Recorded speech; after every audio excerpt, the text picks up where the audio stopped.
Thank you to the people who are supporting me on Ko-fi. You guys are keeping me alive.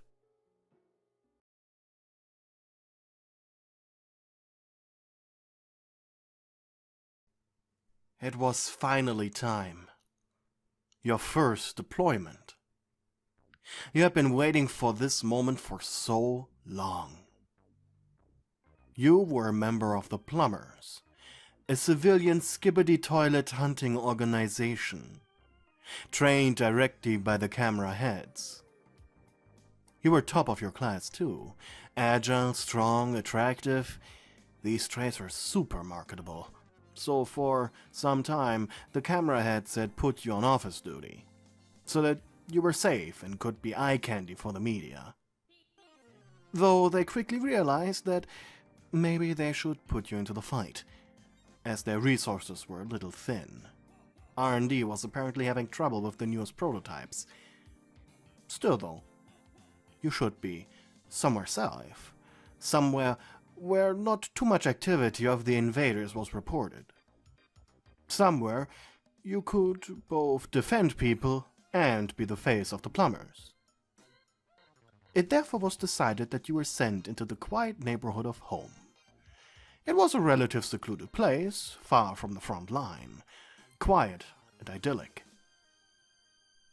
You arrived in the quiet town a few weeks ago. The Plumbers have gotten you a big van as a mobile HQ. It had all the commodities a normal home needed.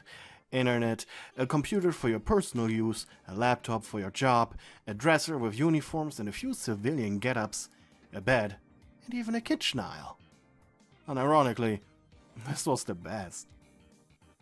In the evenings you liked to step outside, set up a big umbrella and just lie down on an extendable gardening lounger. Only thing that was missing was a banjo, but you weren't really musically inclined. Diligently you checked your activity map every morning to see if any Skibidi toilet activity had been reported in the area surrounding home. And you were never far away from your work phone just in case one of home's denizens had one suddenly pop up.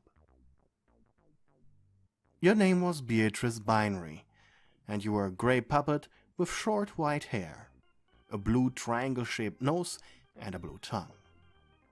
You normally wore your work uniform, a thick padded grey coverall with a red tie, heavy leather boots, and a facial mask that had been marinated in peppermint oil, as some variants of Skibidi toilets were quite stinky. Luckily for you and your mental health, you were quite unaware of the strategic reason as to why you were brought specifically here. You just felt helpful walking around in your uniform. But the denizens of home felt safe, knowing you were here. You were currently parked with your van in front of Howdy Pillar's store, having purchased an ice cream sandwich on your break.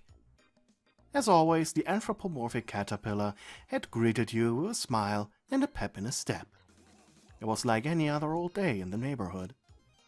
When suddenly, for the first time, your work phone rang. Definitely not used to hearing it ring, you almost dropped your sandwich, and it took you a good 2 seconds to pick it up. But, dutifully, you pressed the green button. Hello? Home Plumbers? What's your emergency?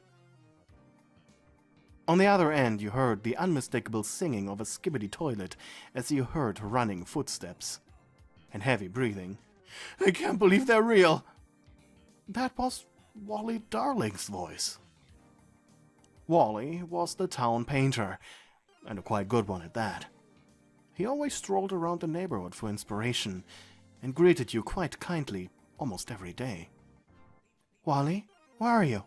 He said sternly. There was a protocol to how people were supposed to call your number. First, they state their name, then their location, and then what type of Skibidi toilet they were dealing with. You heard the noise of doors shutting. Okay. Wally was out of breath. Hey, Beatrice. Concerned, you furrowed your brows. Hey, Wally. I'm inside home.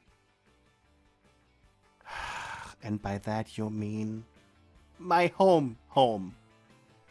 It was stupid that Wally lived in a sentient home that was called home inside of a town that also was called home.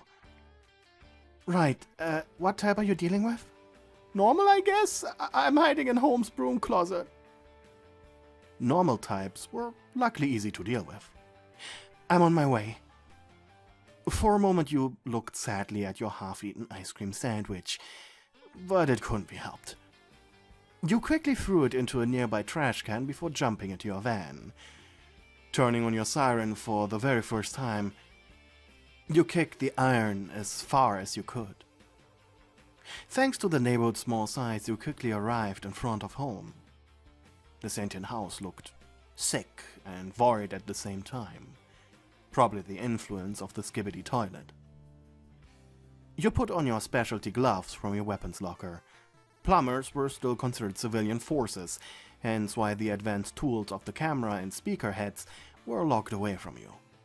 But what you had were gloves with built-in tasers and your boots that had extendable knives in them.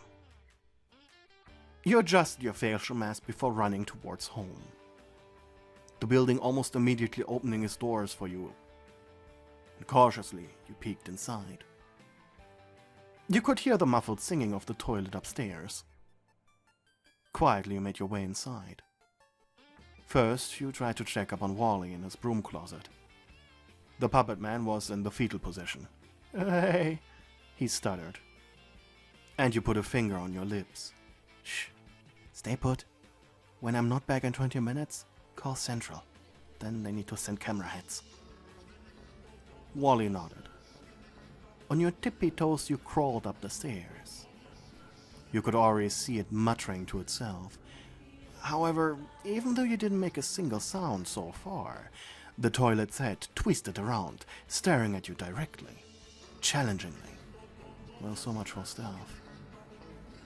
Your taser gloves crackled with electricity as you immediately charged forward, knocking over a vase on a nearby shelf. You'd replace that later, though. Skibidi toilets were widely known for their dangerous bites and stretchy necks, and in the narrow hallways it made it difficult to dodge. So parrying the creature was the best way of action. There was one true way of defeating a Skibidi toilet, and that was knocking out the head and flushing the porcelain throne. This would turn the toilet back to normal. The head flung towards you, missing you by a hair's length. Uselessly it bit the air for a moment, giving you a second to strike. Hitting the Skibidi toilet's right cheek so hard, the head flung to the left, hitting the wall with a loud thud. But of course, the monster wasn't beat yet. It quickly retracted its head, knowing you'd need to get closer. If Skibidi toilets were allowed to possess a toilet long enough, their porcelain would become animate, breaking Home's pipes and worst of all, letting the thing loose. So you needed to act quickly. To hype yourself up, you rubbed your hands together, slapped your left and right cheek before rushing forward. For the taser gloves to work, you needed to hit the Skibidi toilet with your knuckles. Your first hit not only really having connected, but now that you were in range of the creature, its attacks became genuinely dangerous. Dodging another bite attack, it quickly headbutted you in the hip, almost throwing you on the ground. But as it was about to retract, you grabbed onto its neck. So, as the monster pulled back, you were carried with it. Quickly letting go before it could chew through your uniform, you took a step away. Fists raised defensively.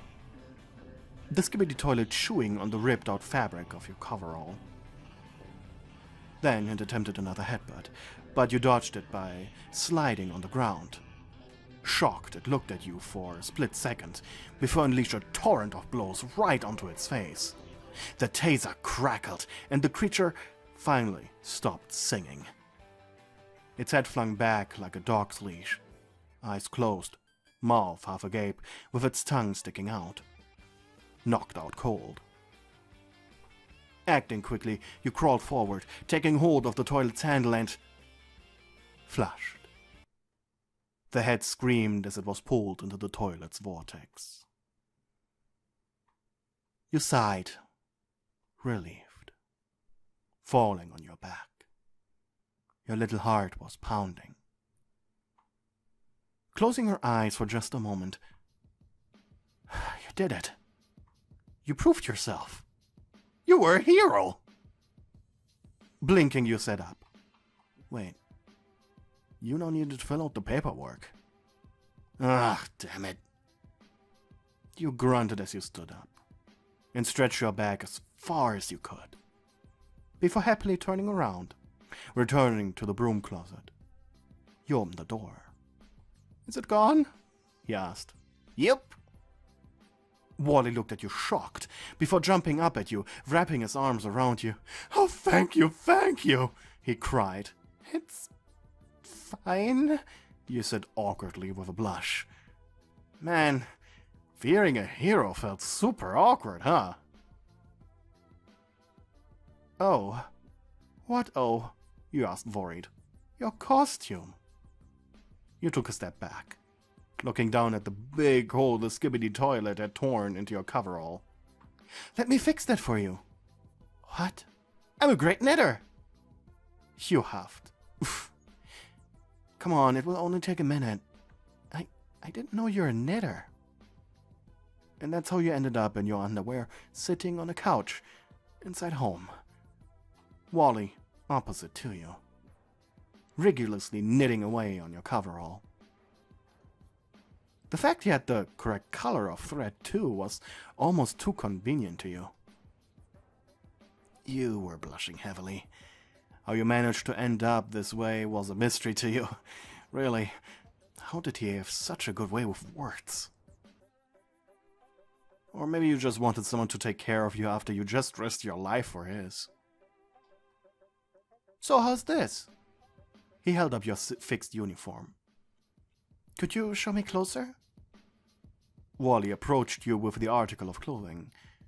Narrowing her eyes, you inspected it. Yeah, that's actually very good. You almost couldn't make out where he fixed it. That's how great his work was. Thank you. It's on the house. Aw, you're so sweet. You said before pecking his cheek as a thank you. But as you were about to lean away, he himself boldly stole another kiss from you. On the lips this time. Oh, so that's the kind of guy Wally was. Not wanting to leave him hanging, you